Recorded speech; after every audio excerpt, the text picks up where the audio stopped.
Hi everyone, welcome back to my channel. तो आज बात करूंगी मैं अपनी प्रेगनेंसी का फर्स्ट ट्राइमेस्टर की जर्नी एंड सिम्टम्स के बारे में, क्योंकि मेरे पास कई सारे कमेंट्स आ रहे थे कि सिंगल सिंगल कि आपको फर्स्ट ट्राइमेस्टर में ये सिम्टम्स हुआ था, वो हुआ था।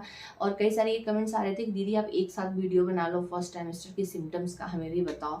तो मैं एक एक करके रिस्पॉन्स नहीं ले सकती, क्योंकि मे भी किसी को रिस्पॉन्स करूँ, मे भी किसी को रिस्पॉन्स ना कर पाऊँ, छूट जाए। तो इस वजह से मैंने सोचा एक वीडियो बना दूं। तो गाइज ये वीडियो सिर्फ फर्स्ट ट्राइमेस्टर की जर्नी एंड सिम्टम्स के बारे में होगा। सेकंड ट्राइमेस्टर इसमें इंक्लूड नहीं करूंगी, अदरवाइज वीडियो बहुत लंबा खिंच जाएगा। सेकंड ट्राइमेस्टर की जर्नी एंड सिम्टम्स मैं पार्ट 2 वीडियो में बना दूंगी। स्टार्ट करते जो मेरी जर्नी फर्स्ट ट्राइमेस्टर की थी। तो मेरा जो पीरियड्स का टाइम था जो मिस हुआ था वो 21 सितंबर का मिस हुआ था, जिस टाइम मैं अपने होम टाउन बिहार में थी, ससुराल में। मेरे ससुर का 5वीं वर्षी थी, तो हम लोग गांव थे और वहीं पे मेरा पीरियड्स मिस हुआ। और मुझे कोई भी सिम्टम्स जो होता है ना प्रेगनेंसी से पहले, कई सारे लोगों को सिम्टम्स फील होने लगता, वो मुझे ऐसा कुछ भी नहीं हुआ था। एंड 2-3 दिन मिस होने के बाद ही मैंने अपने हस्बैंड को नहीं बताया। जब 4-5 दिन हो गया तो मैंने अपने हस्बैंड से बताया, तो वो पता नहीं कैसे एक ही बार उन्होंने बोला था कि इस बार तो गुड न्यूज़ है, ऐसे मतलब कि यही है पक्का, देखना। तो हम लोग गाँव में थे तो हम लोगों ने टेस्ट नहीं करा, क्योंकि मुझे ऐसा लग ही नहीं रहा था कि ऐसा कुछ होगा, मुझे चाहिए भी नहीं था और मुझे कोई सिम्टम्स भी फील नहीं हो रहा था। लेकिन टाइम एक आध दिन बाद ना मुझे 1-2 बारी वॉमिटिंग आने लगा और मुझे खाना बिल्कुल खाने का मन नहीं कर रहा था जब मैं वहीं घर पे थी। तो मुझे लगा था ना कि बहुत ज़्यादा बारिश हो रही थी कंटिन्यू 2-3 दिन से। तो मुझे लगा था ना कि बारिश में जो आंगन से कीड़े वगैरह, मिट्टी के आंगन से कीड़े वगैरह निकलता है ना, तो मुझे लगा था इस वजह से मुझे वॉमिटिंग हो रही है और उसी वजह से मुझे खाने का मन नहीं कर रहा है, क्योंकि मुझे ना थोड़ी सी गंदगी से प्रॉब्लम है। छिपकली वगैरह देखती हूँ ना तो मुझे बहुत ज़्यादा वॉमिटिंग होने लगता है, घिन आती है। तो मुझे यही लगा था। फिर सब कुछ फिर लेकिन वो मेरा ख़त्म हो गया 2 ही 3 दिन में। फिर हम लोग जब यहाँ आए, 28 की हमारी फ्लाइट थी, तो हम लोग रात को आए यहाँ पे। तो 29 को हस्बैंड मेरे किट लाए और वो ऑफिस से आते टाइम मैंने बोला था किट ले आना, इतना कुछ अर्जेंट नहीं है। और मैं मेरा फिर सिम्टम्स बिल्कुल कुछ भी नहीं मुझे फील हो रहा था। उसके बाद 29 को जब ऑफिस आए तो किट लाए थे और मैं 30 को चेक करी थी मॉर्निंग, क्योंकि फर्स्ट यूरिन से चेक करना चाहिए। तो मैंने 30 को चेक करा था, पॉजिटिव आया। और तो मैंने अपने हस्बैंड को, वो ऑफिस से आए तब मैंने बताया। और मैं इतनी ज़्यादा खुश नहीं थी, क्योंकि जब आपको जिस चीज़ को चाहिए होता है वो चीज़ मिलता है तो ज़्यादा इंसान खुश होता है।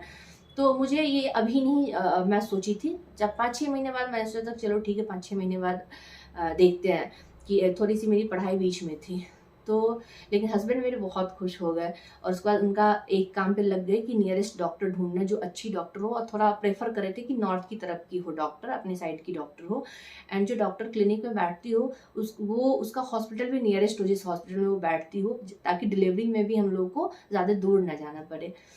तो वो करते करते 3-4 दिन टाइम लग गया और हम लोग फिर पहुंचे अपोलो, डॉक्टर निकिता के पास। एंड मैम ने चेक करा तो पहला जो मेरा चेक हुआ था उससे ब्लड टेस्ट हुआ था, जो प्रेगनेंसी टेस्ट होता है, तो उसमें पॉजिटिव आया था। एंड अल्ट्रासाउंड उन्होंने मना कर दिया था, मैम ने बोला था 7th वीक में करवा के आना, यानी नेक्स्ट वीक में करवा के आना, क्योंकि अभी जाओगी तो बेबी का हार्ट बीट उतना क्लियरली सुनाई नहीं देगा। तो मैं नहीं चाहती मेरी पेशेंट टेंशन में आ जाए कि बेबी का हार्ट बीट क्यों नहीं सुनाई दे रहा है। 7th वीक में बहुत क्लियरली सुनाई देता है। तो हमने 7th वीक में अल्ट्रासाउंड करवा के फिर हम डॉक्टर के पास गए थे 7वें वीक में। तो गाइस, जो घर पे मेरे को एक बारी 2 बारी वॉमिटिंग हुआ था या खाने में प्रॉब्लम हुआ था, उसके बाद मुझे कोई भी प्रॉब्लम नहीं हुआ था। जब मैं बैंगलोर आई थी तो मुझे 2-3 दिन बहुत ज़्यादा नींद आई थी, मैं बहुत सोई थी 2-3 दिन ही, उसके बाद फिर मैं नॉर्मल हो गई। तो मुझे लगा टायर्डनेस के कारण कि ट्रैवलिंग हो गया, घर पे काम, गाँव में काम बहुत ज़्यादा होता है तो काम हो गया, ऊपर से बरसी में भोज भात होता है, तो इस वजह से मे बी कि थकान हो गया हो। फिर मैं नॉर्मल हो गई, 2-3 दिन नींद वाला भी कहानी हुआ और ख़त्म हो गया। फिर जब मेरा अल्ट्रासाउंड के बाद जो मेरा 8 वीक शुरू हुआ ना, उसके बाद जो मेरी प्रॉब्लम शुरू हुई ना, बहुत ज़्यादा नहीं कह सकते। जैसे बहुत लोगों को मॉर्निंग सिकनेस होता है, बहुत ज़्यादा वॉमिटिंग होता है, मतलब पानी भी पीने के बाद वो तुरंत वॉमिटिंग हो जाता है, ऐसे बहुत सारे लोगों को होता है। या बहुत वीकनेस, उठने का मन नहीं करना, बहुत ज़्यादा सोते हैं, तो ये सब चीज़ें मुझे नहीं हुआ।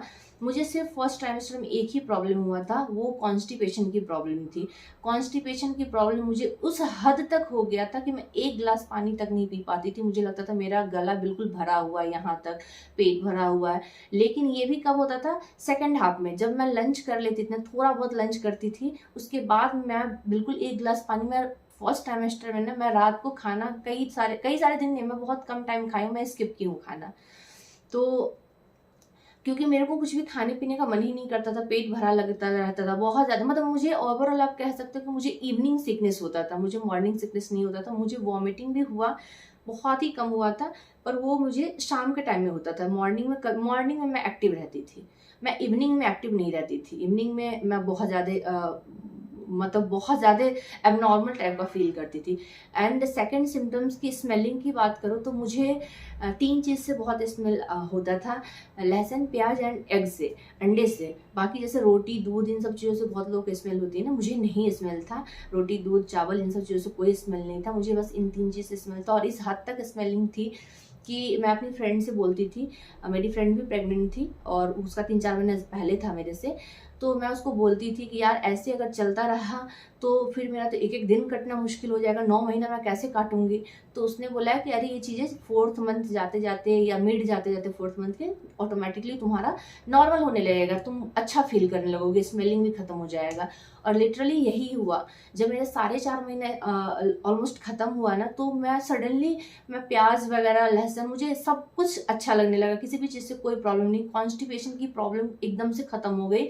हाँ, मुझे कॉन्स्टिपेशन की दवाई दी गई थी कि मैं कॉन्स्टिपेशन का लिक्विड लेती थी, मतलब लिक्विड दवाई था, सिरप था।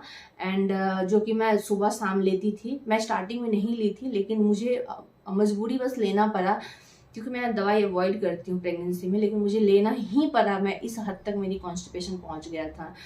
और वॉमिटिंग की भी मुझे दवाई दी गई थी कि जब बहुत ज़्यादा वॉमिटिंग किसी दिन फील हो बहुत ज़्यादा, तो खा लेने के लिए। लेकिन मैंने वॉमिटिंग की दवाई आई थिंक एक दवाई खाई थी, पूरे पत्ते अभी तक रखा हुआ है। मैं दवाई बहुत कम ली हूँ। एंड मैं कोशिश की थी दवाई ना लूँ, जितना हमसे हो पाएगा मैं उतना एडजस्ट कर लूँगी। तो गाइस, कॉन्स्टिपेशन की दवाई मेरे से नहीं हुआ एडजस्ट, लास्टली मैं ली। और मॉर्निंग इवनिंग मैं दोनों टाइम लेती थी, क्योंकि डॉक्टर ने बोला था एक टाइम। जब मैं एक टाइम लेती थी तो उससे कुछ प्रॉब्लम नहीं, कोई फ़र्क नहीं पड़ा, तो फिर डॉक्टर ने बोला दोनों टाइम लेने के लिए। और गाइज, मुझे फर्स्ट ट्राइमेस्टर में और मुझे कोई प्रॉब्लम नहीं था, कुछ भी प्रॉब्लम नहीं था। बस कॉन्स्टिपेशन के कारण मैं बहुत ज़्यादा एबनॉर्मल टाइप का फील सेकंड हाफ में करने लगी थी। फर्स्ट टाइम मेरा बहुत अच्छा था, एक्टिव रहती थी फर्स्ट हाफ में। एंड तो मेरी यही फर्स्ट ट्राइमेस्टर की जर्नी एंड सिम्टम्स था। आप लोग अपने फर्स्ट ट्राइमेस्टर की जर्नी एंड सिम्टम्स ज़रूर शेयर करना कमेंट में। एंड सेकंड ट्राइमेस्टर की journey and symptoms part 2 video में मिलती हूँ। वीडियो अच्छा लगे तो प्लीज़ चैनल को लाइक और सब्सक्राइब ज़रूर करिएगा। तब तक के लिए बाय, टेक केयर।